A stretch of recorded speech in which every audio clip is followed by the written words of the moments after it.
Alaikum. It is the 29th of December and it's 10 o'clock. You're listening to me, Shemiza, taking you all the way up to 11 on Where Else? Inspire FM 105.1 FM. The show you're listening to is The Urban Cube, and we are going live and direct to our wonderful people in Luton surrounding areas, Peterborough Salam Radio and Sheffield's Link FM. Hope you are well and warm wherever you're listening in from. I was driving into the studio and it felt a tad frosty, and I hear there's going to be a bit of a like, I don't know, a drizzle of snow maybe next week. On my social media I kept seeing lots of like headlines regarding the snow. So I'm actually quite looking forward to that. I'm looking forward to that next week. I think I need a little bit of snow in my life. I don't know how you feel about that. I mean, it is the holidays, and how has your weekend been, folks? Do share with us anything interesting that you've done or anything interesting that might be happening next week. As always, the Urban Cube is a show that is full of interesting things, interesting conversations. And today's show, I'm joined by an amazing guest for the final show of 2025. Yes, today is my final show of 2025. Goodness, the year has flown by.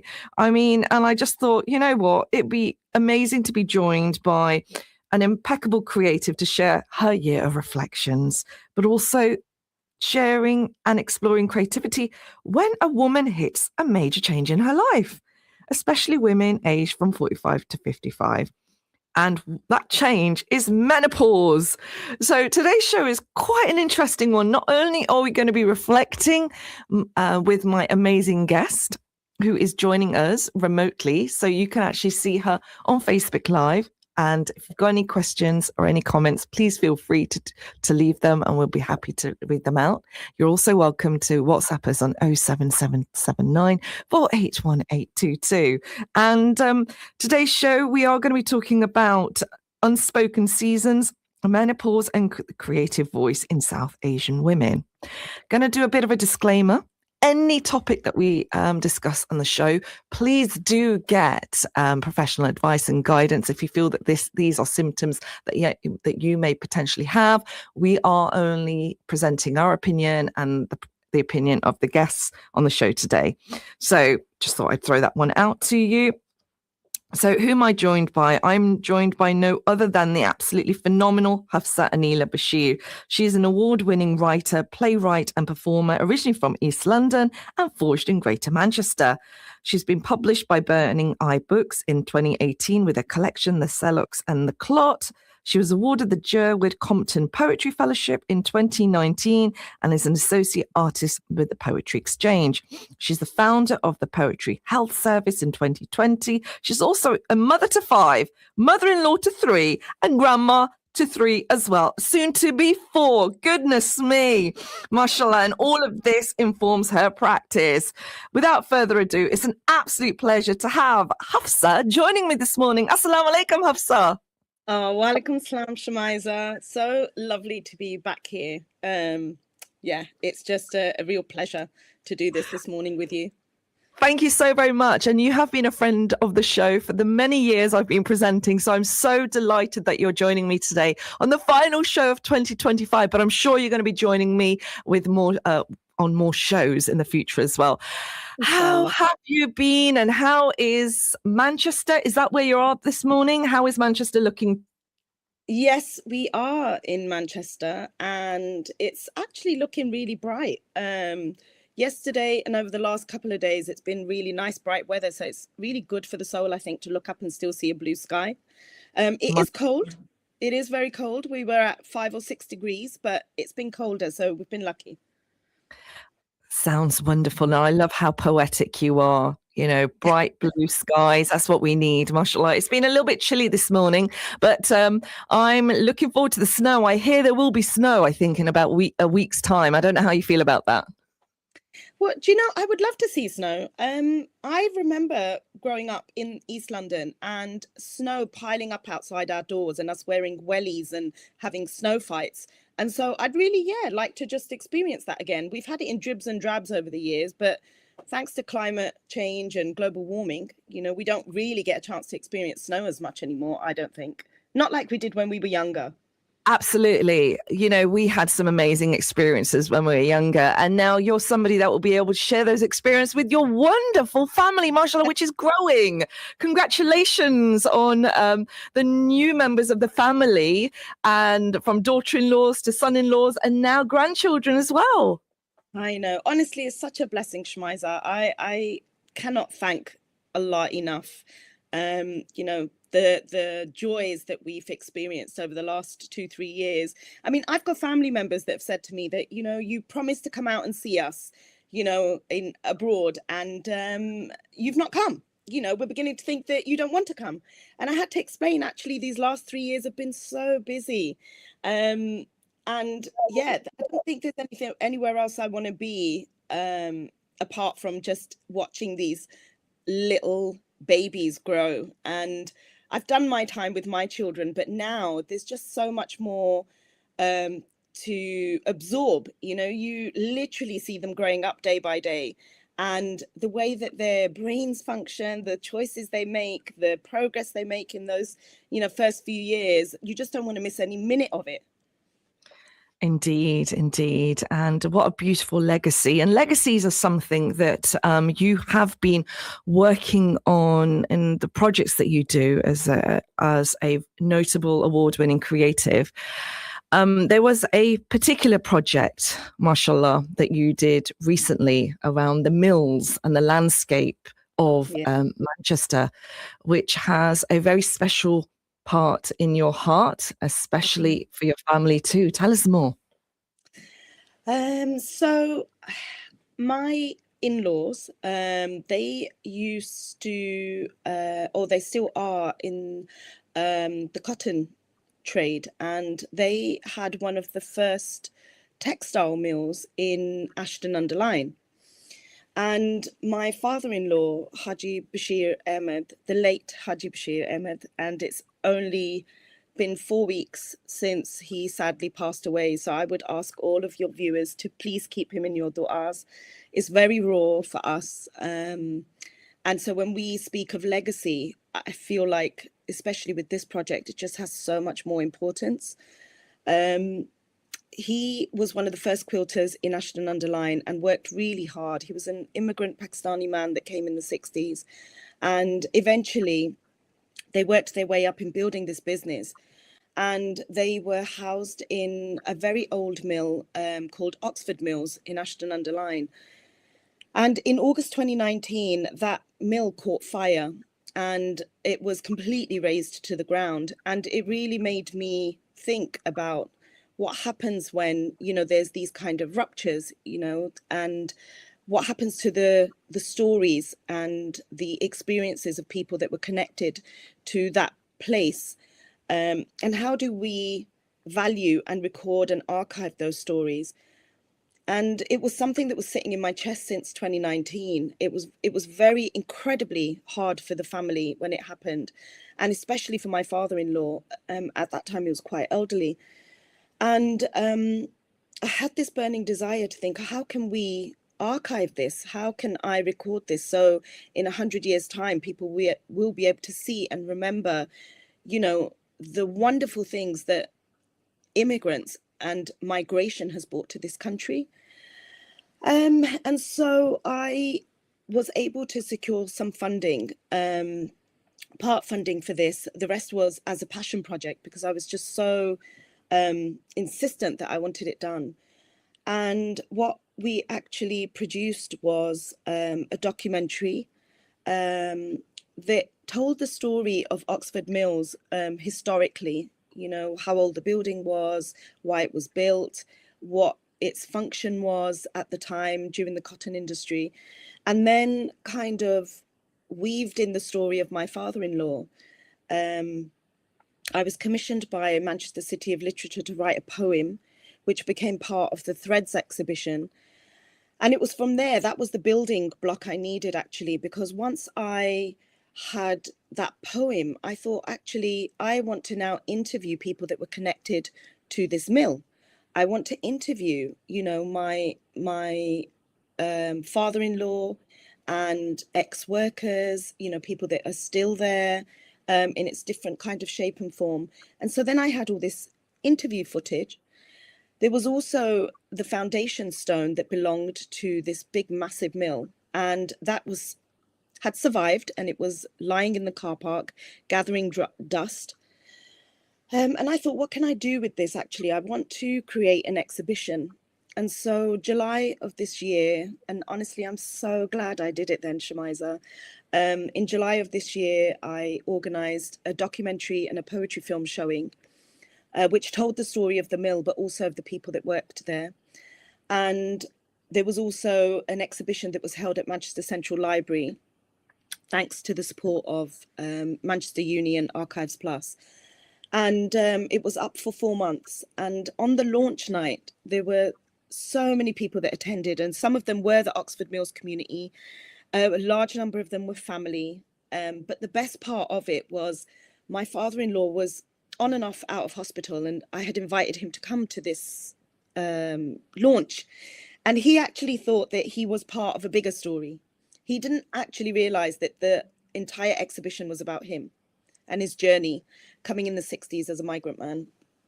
And there was a beautiful moment where at the end of the documentary showing, I asked everybody to rise and give him a round of applause, and nobody knew he was in the room. And when he turned around and he saw that, it was just a wonderful moment for him and for the community to acknowledge what these incredible, you know, human beings do when they come into a community. They make it theirs, they provide opportunity, they integrate, they make it a home, they make it, you know, a form of rizq for people around them.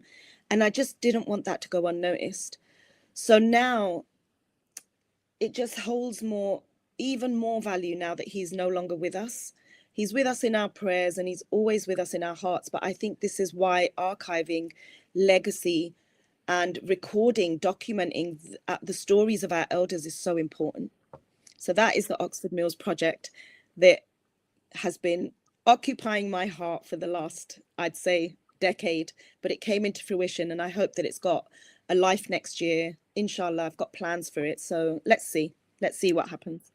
How absolutely extraordinary. What a beautiful legacy, Hafsa. And it's such an amazing reminder, the importance and value of celebrating the older generation and the legacy that, mashallah, they have created. Now, we've spoken about you becoming a grandparent, but it all began with Haji Bashir Sahib. And may Allah grant him the highest rank of Jannah course. And it's just so beautiful hearing that he had the opportunity to actually see this exhibition. I mean, what was his expression like? How did he respond to it? So my father-in-law, if you had ever met him, Shamiza, he can look very stern. And he's got quite a hard exterior, but he was such a soft man inside. And I think that being in that environment, and he wasn't very well either, he came in a wheelchair, but when everybody applauded, he stood up and he took the applause, you know, and he wanted to give a speech. And I had bought him these golden scissors, which I probably will never use again, to cut the ribbon. And he really just absolutely, I could see it was such a proud moment for him. And I think this is what happens. Our elders, you know, Islam is such a beautiful religion, and it teaches us to respect our elders and honor our children and learn from them, you know. And in that moment, there were people that were coming up to him and just marveling at what he had done, but also asking for advice. And I could see that opportunity to feel needed meant a lot to him. And there was a point where I was trying to say to him, Dad, come on, you know, I was very conscious he'd been stood on his feet for a while and, you know, he needed to eat. And I was saying, Dad, you know, I still call him Dad. And I said, do you want to come and, you know, have something to eat now? And in Urdu, he said, nahi, nahi, pehle yahan se to faragh ho jaye, which for your viewers is, he said, no, let me finish from here first, because he just loved the attention. So I think that there's something much more deeper here, that there is so much learning to be done and so much wisdom to be collected from our elders. And it's a blessing that they're with us. And we should really grab any opportunity that we can to really preserve those nuggets that they give us, because we will miss them when they're gone. Absolutely. And I think this is such a beautiful reminder for, oh, you can hear my voice crackling because I'm quite emotional listening. It And is. It is. it's an absolute reminder to all of us that projects like this are so valuable, so valuable. And they, you know, and I think there is maybe hesitance or resistance because a lot of time is required and an investment is required. And the fact that you were able to have that, and I know this was a passion project for you and it meant more than, you know, having the funding. I think you would have proceeded with it. But did that make a difference for you to do additional research? And how did the funding empower this project? Yeah, it's a really good question, Shamiza, and one for creatives and also funders and arts organizations that, you know, a lot of the time, especially in the arts world, we're running on really low reserves. And, you know, creatives give their life, you know, they literally, you know, sometimes these projects become so much bigger than ourselves because we've got that drive, because we've got that empathy, because we've got that urgency to create, and we want to do it and we value its importance and we know the impact it can have. But without funding, it is difficult. And it just makes me think, Shamiza, how many stories are untold out there, you know, especially from global majorities. And I've had the wonderful, wonderful opportunity to work for this archive that's in Manchester called the Ahmed Iqbal Ullah Race and Education Trust. And I was a community producer there for 4 years. And its whole existence is to archive and educate. It archives the stories of global majority communities, and we need funding to do it. So many more untold stories, hidden stories, you know. And I just wonder that if communities were given that opportunity, what richness we could learn from. It would be an exchange. And it needs to be done sensitively. You know, there's a particular way of working with communities with sensitivity, because these are precious stories. They're sacred. And yeah, you know, just the funding opportunity, Shamiza, was, you know, if I had not had that funding and the support of, you know, being able to have the library space, you know, being able to put an exhibition up for 4 months, you know, being able to, you know, draw on these resources, it would have been very difficult. This would have disappeared and I would have had to do a crowd fund. I would have had to, you know, rely on other funding opportunities. And that takes away, I think, from the creative element, because then you're stuck in the producing. Absolutely. And it kind of limits you and restricts you, and you're not able to see, you know, you're not able to kind of organically grow in with the idea that you have. So funding is extremely important, I think, to kind of to make the work look more professional and to look more aesthetic, because 4 months in a library, mashallah, that's a long time to have it exhibited, but it must have been displayed and created to a certain standard. And also and the research that went behind it. I mean, what was the research like? What were you identifying, and what was it that kind of surprised you about your father-in-law? Oh, this is such a good question, Shamiza. So when I first started researching, I knew this was not just a building. This was a building full of life, full of history, full of stories, full of people, you know, their links to the place, their sense of belonging, their purpose. You know, there were people that I had interviewed that when that building set on fire, they were recalling this 6 years later. And the feeling of that night, you know, the horror that their livelihood was going down, and then what that meant for them, it was very heavy to hear.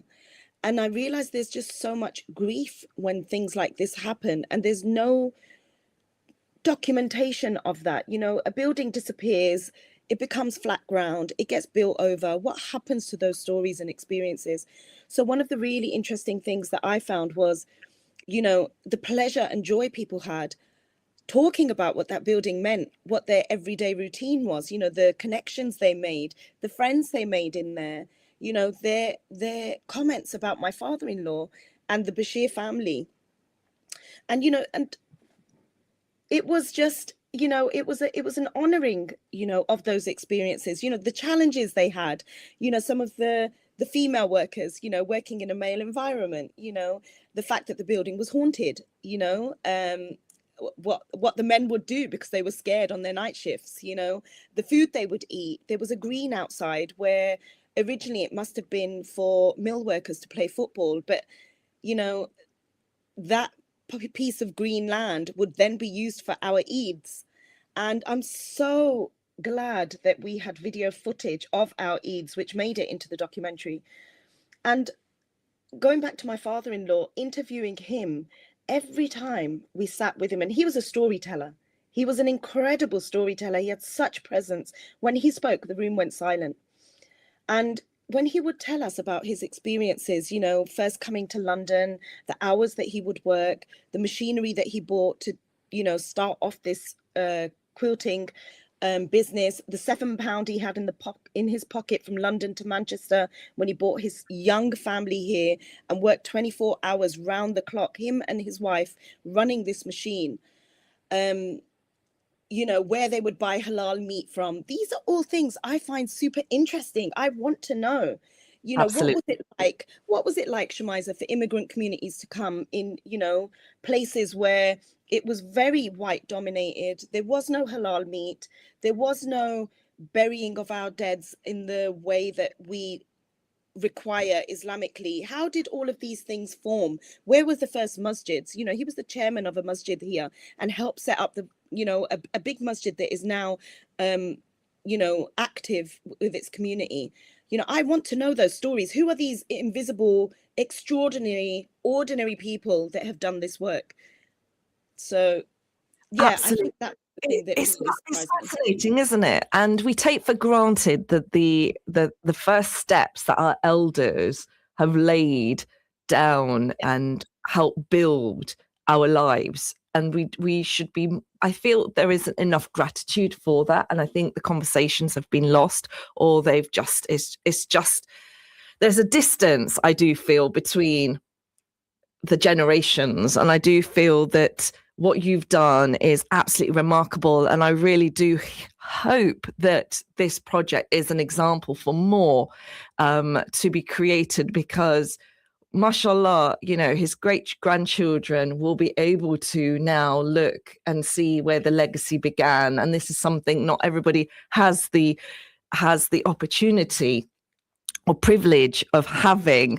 Has this project been a model for maybe other projects starting across Manchester and maybe across the country as well? Because what I'm hearing is there seems to be a really good archive collection here. You've got documentaries, you've got interviews, you've got pictures, you've even got the millstone included, Yes. which is phenomenal, mashallah. So we are going to be heading to the break, Hafsa. I've got so many questions to ask you, and I'm kind of like a lot more alert now because I'm getting so excited by what you've been sharing. But the conversation's not going to stop there. We're also going to be talking about more of your work.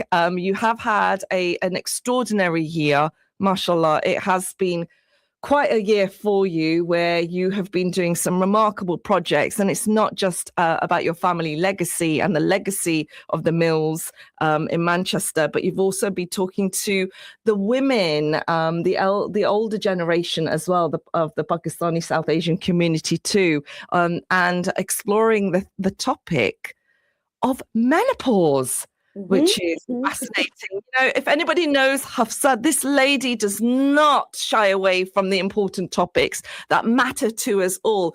We're going to be heading to a break, Hafsa, in about a few seconds. Do you want to just tell us what to expect in the second half?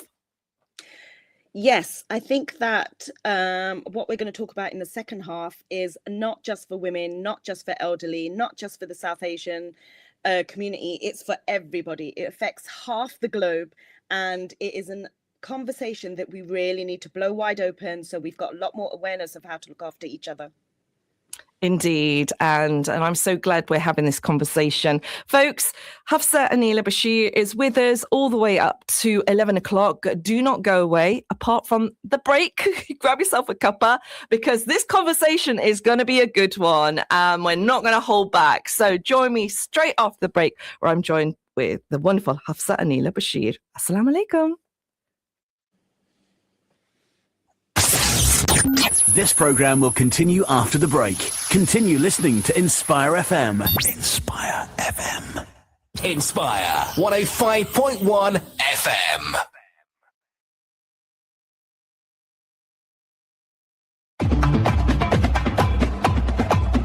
Broadcasting in Luton and surrounding areas and globally on inspirefm.org. This is Inspire FM. Inspire FM. Visit Luton's biggest halal supermarket, the Grand Bazaar Supermarket on Lee Grave Road, for an unbeatable range of fresh halal meat, poultry, fish, fruits and vegetables from all around the world. And all under one roof. Plus everyday essentials, basic healthcare items and even medicine. Everything you need, all in one place. That's the Grand Bazaar Supermarket, Lee Grave Road, just next door to Shell, Luton's largest international supermarket. Open 7 days a week from 9 a.m. to 9 p.m. and view online at grandbazaarluton.com. Greystone Solicitors are committed to protecting your rights and fighting your corner to ensure you get the best possible results. Specialising in immigration matters, employment issues, family matters, personal injury, medical negligence, civil litigation and housing. Need help with your immigration problem? Greystone Solicitors provide free immigration drop-in clinics every Friday. Call Greystone Solicitors today on 01582 343 453 or visit us at 275 Dunstable Road, Luton, LU4 8BS, and begin your journey towards justice today. Westbourne pharmacy हफ्ते के 7 दिन सुबह 9 बजे से लेकर रात 9 बजे तक खुली रहती है। हमारी सर्विसेज में शामिल हैं travel vaccinations, stop smoking, diabetes check, बच्चों की ग़िज़ा और बहुत कुछ। लुटन और डंस्टेबल में फ्री प्रिस्क्रिप्शन, पिकअप और डिलीवरी सर्विसेज भी की जाती है। इसके अलावा आप मेडिसिन के इस्तेमाल के लिए फ्री मशवरा भी ले सकते हैं। वेस्टबोर्न pharmacy 198 B Dunstable Road, Luton, corner of Westbourne Road. Telephone 01582 419 432. This is Inspire on 105.1 FM. Are you ready to embark on a journey of purpose and impact? The East of England Ambulance Service is recruiting now. Are you seeking training and a new career or looking for a challenge in development? Start your career for life with East. Apply now for roles in frontline emergency operations, control rooms, support services and non-emergency transport. Visit www.eastamb.nhs.uk and click Join the Team. Make a real difference. Join the East of England Ambulance Service and start your career for life. Are you looking for a guaranteed return on investment? With Wanama's ongoing Sadaqah fund, your £1 a day turns into food for the hungry, water for the thirsty, and care for the orphans. We work in 20 countries, including Gaza, Yemen, Uganda, and more. A continuous charity, and 100% of your donation goes to those who need it most. Invest in this life for your akhirah at www.wanama.org.uk. होशियार रहें, कुछ लोगों ने fraud का एक नया तरीका अपना लिया है। वो आपके घरों पर इंस्पायर एफएम और दीगर चैरिटीज के नाम पर चंदा मांगने आते हैं। इनको कुछ भी देने से पहले इनका आईडी कार्ड या फिर इस चैरिटी से राब्ता करके तसल्ली कर लें कि कहीं आप गलत शख्स को रकम तो नहीं दे रहे। Inspire FM community awareness message.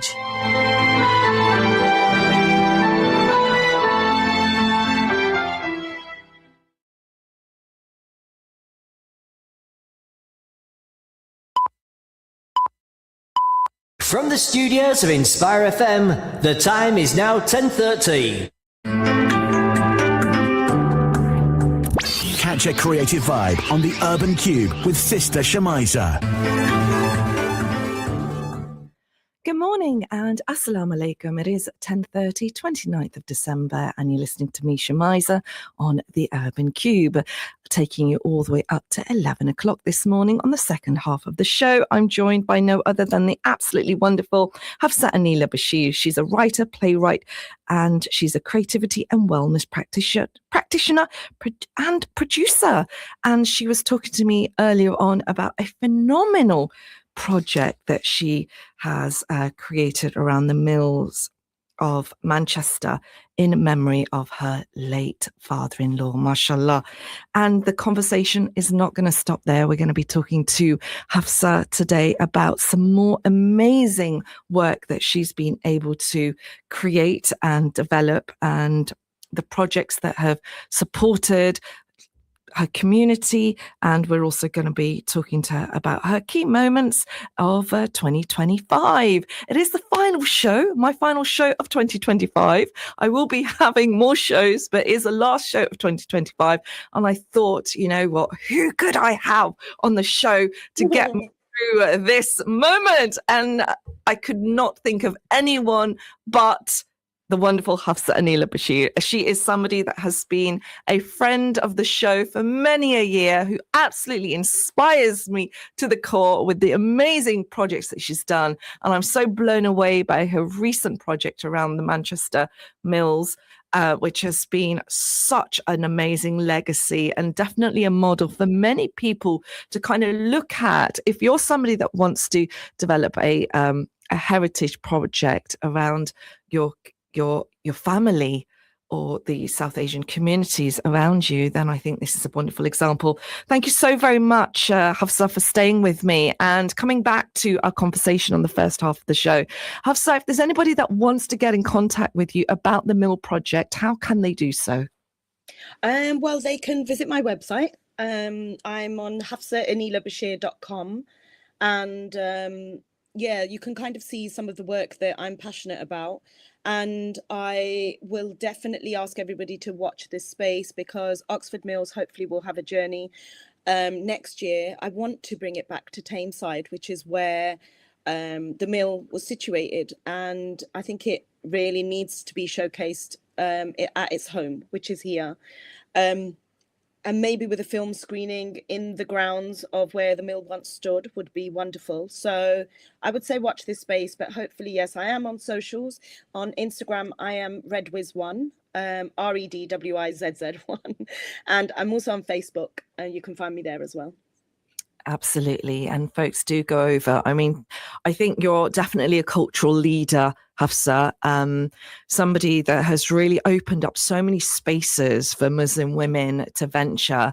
You've not shied away from your creativity as a mother, as a grandmother now, mashallah. You're doing it all, and you're such an amazing example for many women and men as well, mashallah. So Hafsa, the Oxford Mill Project, massive congratulations on that. What an amazing, amazing piece of work and legacy that you have left for your family and the future generations. But you also do more work with the wider community too. And one particular project that kind of like sparked my attention was a project around menopause.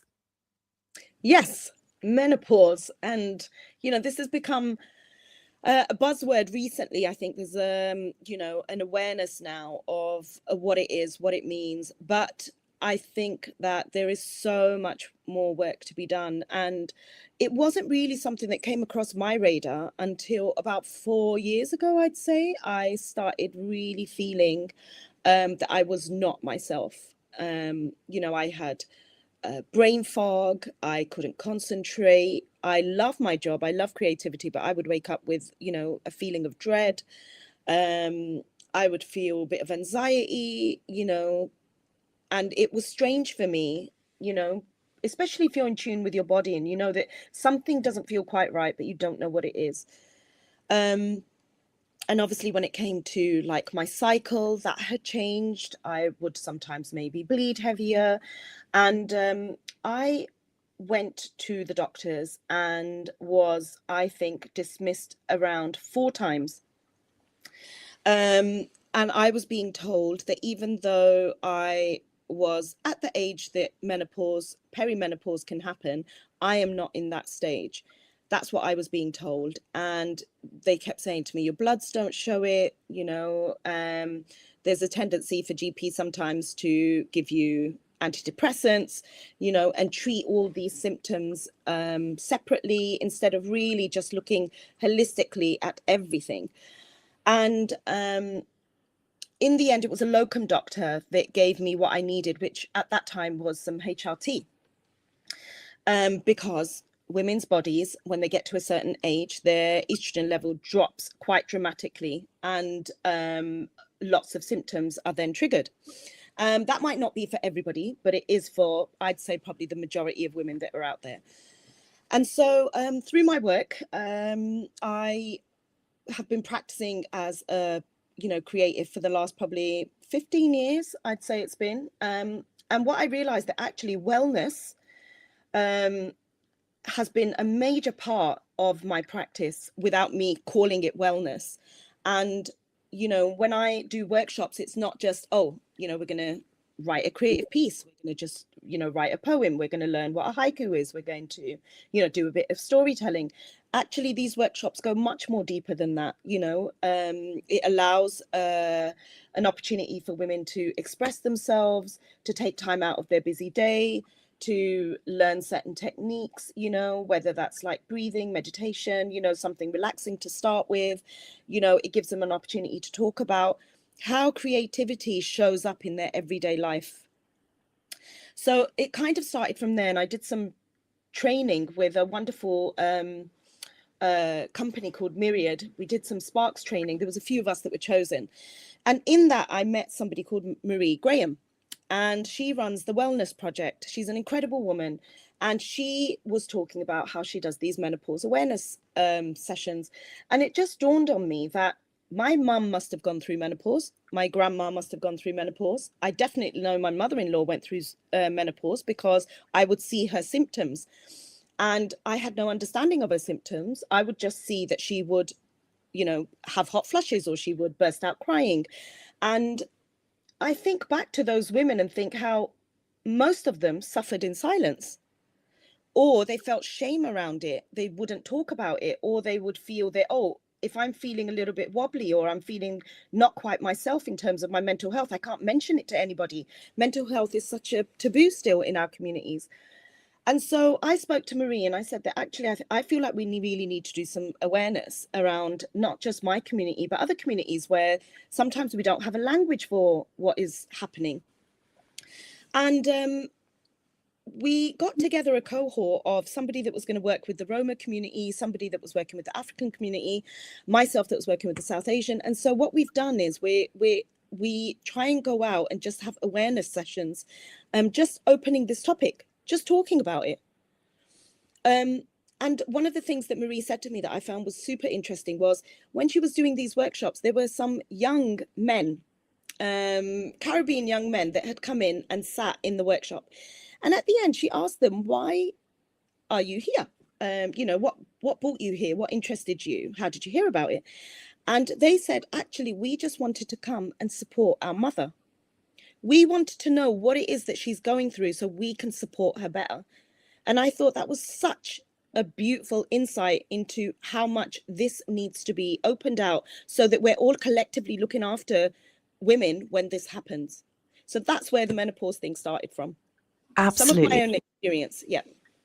It's amazing, isn't it, that there are so many women that are struggling and suffering in silence. And, you're right in saying all of a sudden it's become a bit of a buzzword where it's not as taboo to talk about it. And I'm seeing so many programs and awareness campaigns around menopause, but more needs to be done. So what more could be done, and in particular for the South Asian community?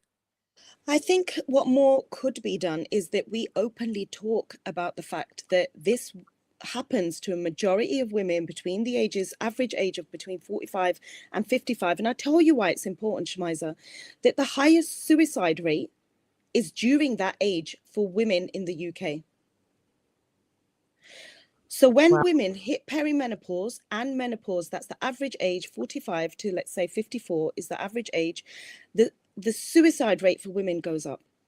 And we need to be asking ourselves, why does that happen? And it's no coincidence that it's around the same time that women will be experiencing these kind of symptoms. And it has risen over the last 20 years by 6%. Why are we not talking about it? Why are we not talking about this so that when women are working and they've got hot flushes, they can't concentrate, they're feeling anxiety and dread, they've, got low energy in the workplace, how are they being supported? Do we have, a policy that looks after women? I would say not, and when I say raise awareness, these are things you arm yourself with knowledge, you go out into the community so that you're able to advocate for yourself. And this is the thing, there's a lot of fear also about taking HRT, which, has its merit. People need to be open and talk about, the fact of when the studies were done. There's a lot of fear that, it triggers cancer as you get older. And these are all good questions and good, opportunities for us to really sit and talk about what is the menopause and what does it mean? We don't even have a word for it. You see, I wanted to ask you this question, Hafsa. In Urdu or Punjabi, is there a word for menopause? There is a word for when your periods stop. Okay. But I think in the sense of a word that describes menopause in a positive sense, we don't have that. And menopause can be positive. Some women don't experience these symptoms. Some women experience these symptoms and they arm themselves with knowledge and get some help. Some women suddenly start to look after their bodies. They will go for exercise. They will have supplements. They will look for natural remedies. They will look for, positive well-being activities that they can do. And, that is something that in some parts of the world, it's called the second spring. Why are we not embracing the second spring of our lives? I think it's a wonderful word. Absolutely. It kind of makes you feel a little bit energized hearing that there's something positive that can come from this. Otherwise, it's doom and gloom when anybody uses the word menopause. Yeah. Folks, if you've just tuned in, it is 10:42. I'm joined by no other than Hafsa Anila Bashir. She is a writer, playwright, creativity and wellness practitioner and producer. And we are talking about menopause and the creative voice in South Asian women. I also want to add, folks, it's a bit of a disclaimer. Any of the conversations that we're having around menopause, please do get medical advice or get advice from a professional as well. These are our opinions. So you must go and get some medical advice yourselves too. Hafsa, I want to ask you about the workshop that you did with the older generation in our communities, the older South Asian women. What was the response like? Because when I saw those pictures, I had a wow moment. Yeah. So for your viewers that maybe didn't see those pictures, I was in a community setting. They're a group that I have worked with before, but the group is always growing. These kind of sessions in community settings are lifesavers. And, people like to come. It gets them out of the house. It's a social activity. And in that particular one, it was a big group, about 65 South Asian women. And I started this workshop with the question, what is your understanding of the menopause? What is it? And there is an awareness of what it is. There is an awareness of what some of the symptoms are, but there was very little awareness about what we can do to help ourselves. How can we best support each other in our health, physical and mentally and spiritually, when we undergo this change? And one of the most beautiful moments, I think, was when one of the older ladies pulled me to one side and she said, I wish I had met you 20, 30 years ago. Wow. And I said to her, well, you've met me now, and there are generations after you that you will be able to inform. There are probably ladies around you and men and boys that need to hear that. How are you looking after your women folk when they are feeling this way? How are you looking after them when there is a real danger of osteoporosis taking place? Are you reminding them of their supplements? Are you enabling them to go to the gym and do weight-bearing exercises? Are you, keeping an eye on what they're eating so that, they're looking after their physical health, and I think that, it doesn't have to be doom and gloom. It just has to be opened up. And you don't have to take HRT. There are many, many other options. But like you said before, the disclaimer here is we are not medical professionals, but we are active people in our communities with, an obligation to look after each other. How are we doing that? It cannot be that, there are all these women that suffer in silence. And that's what I noticed in this workshop. So many women were saying we felt we couldn't say it. We felt we couldn't say that मैं थकी हुई हूँ, I'm tired, मेरा दिमाग नहीं काम कर रहा, my mind is not working the way it used to, my bones are hurting, हड्डियों में तकलीफ है.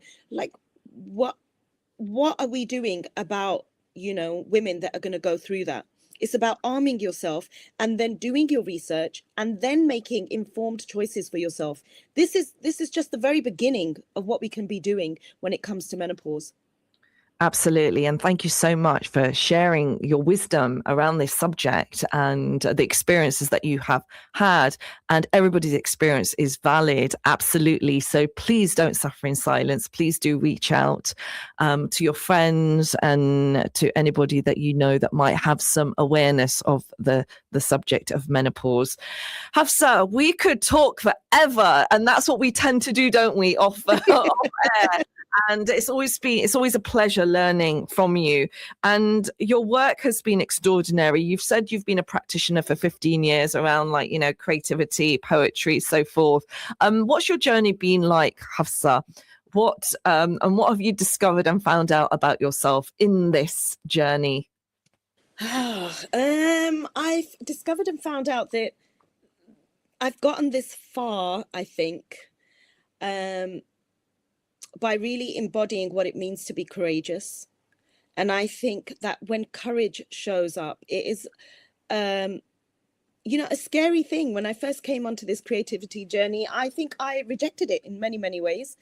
I, would feel like I wasn't good enough, or I would feel that, I don't belong in this kind of arts world. I would feel that this is not for me.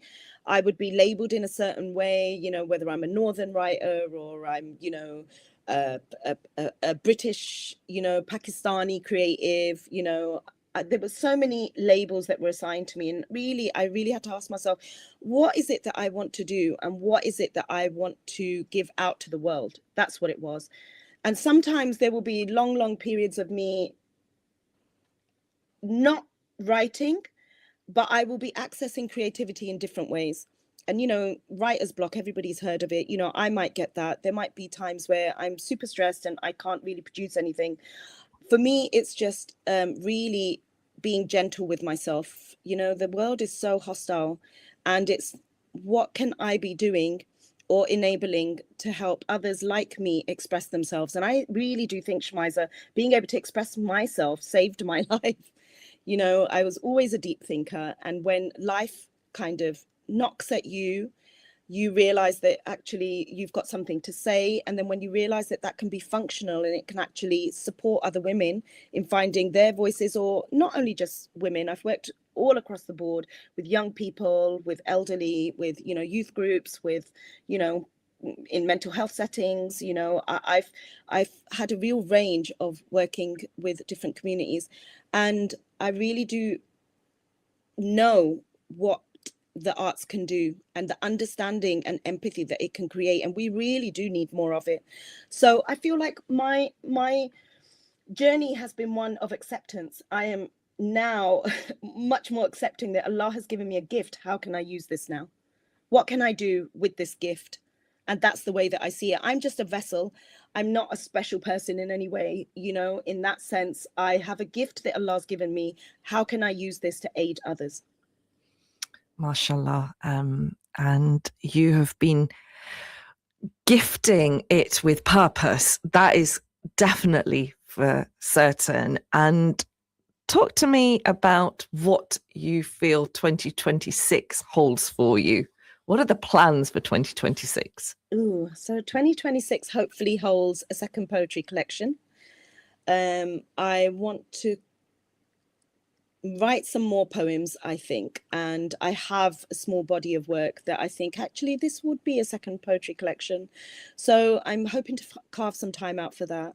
I also had a play that was put on for Push Festival in February of this year. It was produced by Rafia Hussein Productions with the support of Factory International and also Home Theatre. And that play is called Four Dollies and a Divorce. Because again, you know me, Shamiza, I always talk about taboo subjects and how we can address these. And I hopefully will develop that a bit further and want to tour it. So people can watch out for that. And also, I really want to do this film showing of Oxford Mills and really bring it back to Ashton, you know, Dad's home. And yeah, just a lot more of that work, I think. Those are the three things. And I'm trying to say no to other things, you know, so that I can concentrate on these three. But let's see. I want to travel. I want my work to take me to travel and use that creativity and wellness where it's needed most. So Absolutely. yeah, Sounds those super exciting. And with it being the final show of 2025, any reflections, anything that you would like to share with our listeners? I think I've been thinking about this actually, and I really do think that we are living in very hostile times, and they're very heavy times. We only have to see what's happening in the world politically, you know, and the unrest that there is, and the multiple genocides that are taking place. We all know that, we can see it. And I really do feel that, you know, as long as we cling to our faith in the ways that we connect with God, and everybody's on their own journey, I really do think that kindness and compassion during these hostile times can go a long way. And so I have done so much, I think, around kindness and compassion. How can we show up for each other, you know, in our homes, you know, in our streets, in the community, you know, in a wider way. And sometimes that can feel too big to kind of get our heads around. But actually, if we can do smaller things like, you know, are we checking on our neighbors? Are we checking on people that may not seem themselves? Are we, you know, looking after our elderly? Are we, you know, really learning from these wonderful younger generation that we have around us? There's so much to be exchanged. And I think that if we can do that with kindness, I think that's what I want 2026 to look like, you know, and wherever you can see injustice, try and do your little bit. You know, Islam was built on justice. So how can we make sure that we are contributing in a way that is really meaningful? I think that's what it is for ourselves and for our communities. That's what I think 2026 should be about. Inshallah. Kindness and compassion, more of it, please, more of it. And may your work continue to grow and brighten and enlighten everybody with the absolute beauty that it sparkles. We've got about 2 minutes left on the show, Hafsa, and I don't know if you might have a poem. I do have a poem. It might make it into the new collection, but I think that might be quite nice. And this poem was a difficult period of my life when I had left a 25-year marriage. And this poem talks a little bit about that. And I think that that's important. And yeah, it's called Dawn's Light. I will read that for you. Okay, thank you. Some days I dream I'm not a tiny creature lost in the corner trappings of a looming house. That the lights aren't all off and I'm not in the dark, watching my breath mushroom in the cold. Sometimes I have not walked through the empty hallway or called out my salam to have no one answer, or sat on the drive with a cold pizza in the cavern of my car, watching this house with its hollow windows, listing all the reasons I might not want to go in. Some days I'm driving in reverse, back onto a well-lit street, past the small Asda, over the bump of the traffic light at Hurst Cross, in the direction of the big church, where I rang the school next to it once to let them know a child had been abandoned by accident during school break when a teacher forgot to call him back in. Him rubbing his hands in the cold in his grey coat, waiting for someone to invite him into the warmth. Some days I am back there, parking up at the foot of the drive, and the door swinging open and me yelling a salam, and one by one these beautiful human beings emerging, meeting me like birds perched on different branches. Their salams like a chorus I will spend a lifetime yearning for, each one greeting me with love and care and today's news. Mashallah. Thank you so much, Hafsa, for that beautiful poem. It is the end of the show, and inshallah, I hope to join you in 2026 again on the Urban Cube. Assalamu alaikum. Walaikum salam. Coming up next, Awaz-e-Haq with Hafiz Ijaz. This is Inspire FM. Inspire FM.